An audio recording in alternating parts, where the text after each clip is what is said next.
வாங்க ஒரு சிம்பிளான விஷயத்த பார்க்கலாம். எல்லாருக்கும் வணக்கம். டேட்டா சயின்ஸை பத்தி பேசும்போது ரெண்டு வார்த்தை நம்மள அடிக்கடி குழப்பம். ஒன்னு மெஷின் லேர்னிங், இன்னொன்னு ஸ்டாட்டிஸ்டிக்கல் அனாலிசிஸ், அதாவது புள்ளியியல் பகுப்பாய்வு. பார்க்கறதுக்கு ரெண்டும் ஒன்னு மாதிரி தெரிஞ்சாலும் உண்மையிலேயே இது வேற வேறயா? சரி வாங்க, இந்த குழப்பத்தை எல்லாம் தீர்த்து இந்த ரெண்டு பவர்ஃபுல் கருவிகளுக்கு நடுவில் இருக்கிற உண்மையான வித்தியாசத்தை நாம ஒன்னா சேர்ந்து கண்டுபிடிக்கலாம். யோசிச்சு பாருங்க, ரெண்டுமே நம்ம கிட்ட இருக்கிற டேட்டாவை வச்சு ஃபியூச்சர்ல என்ன நடக்கலான்னு கணிக்கத்தான் உதவுது. அப்படி இருக்கும்போது இதுக்கு எதுக்கு ரெண்டு தனித்தனி பேரு?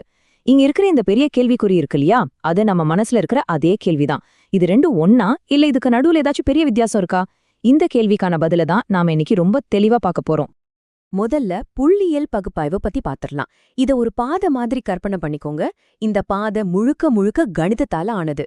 இது எண்களுக்கும் மாறிகளுக்கும், அதாவது வேரியபிள்ஸுக்கும் நடுவுல இருக்கிற உறவை ரொம்ப ஆழமா புரிஞ்சுக்கிறதுல கவனம் செலுத்துது.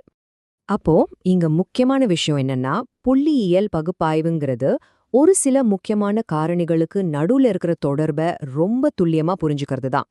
உதாரணத்துக்கு, ஒரு ஸ்டூடெண்ட் எத்தனை மணி நேரம் படிக்கிறாங்கங்கிறதுக்கும் அவங்க எக்ஸாம்ல வாங்குற மார்க்குக்கும் என்ன சம்பந்தம்னு தெரிஞ்சுக்கணும்னா புள்ளியியல் பகுப்பாய்வு நமக்கு ரொம்பவே உதவும். இங்க நம்ம கிட்ட இருக்கிற மாறிகள் ரொம்ப ரொம்ப குறைவு. புள்ளியியல் பகுப்பாய்வு குறைந்த பரிமாண தரவு கூட ரொம்ப சூப்பரா வேலை செய்யும். அப்படின்னா என்னன்னா, நம்ம கிட்ட கொஞ்சமான தகவல்கள் இருக்கிறது. உதாரணத்துக்கு, ஒருத்தரோட வயசு, உயரம், படிச்ச நேரம், தேர்வு மதிப்பெண்கள்னு இப்படி ஒரு சில முக்கியமான விஷயங்கள்ல மட்டும் கவனம் செலுத்துறது. கொஞ்சம் டேட்டாவை வச்சு தெளிவான ஆழமான ஒரு கணிப்பை உருவாக்க இது ஒரு அருமையான கருவி. சரி, இப்போ ரெண்டாவது பாதைக்கு வருவோம். இது கணித பாதை இல்ல, இது கம்ப்யூட்டர் சயின்ஸால உருவான ஒரு டிஜிட்டல் ஹைவே மாதிரி. மெஷின் லேர்னிங்கிறது கம்ப்யூட்டர்களோட அந்த அளவிட முடியாத சக்தியை பயன்படுத்துது. மெஷின் லேர்னிங்கிறது ஆர்டிஃபிஷியல் இன்டெலிஜென்ஸோட ஒரு முக்கியமான குழந்தை மாதிரி.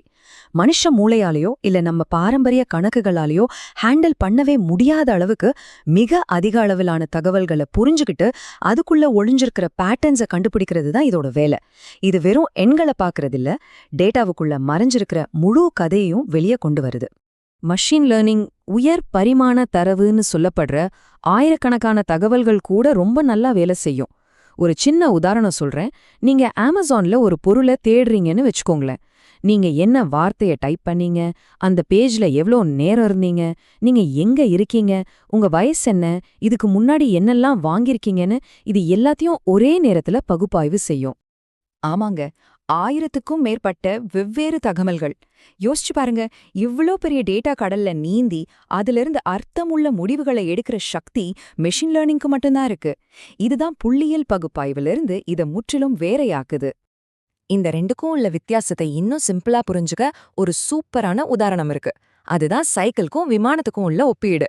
இது உங்களுக்கு முழுமையான ஒரு தெளிவை கொடுக்கும் பாருங்க.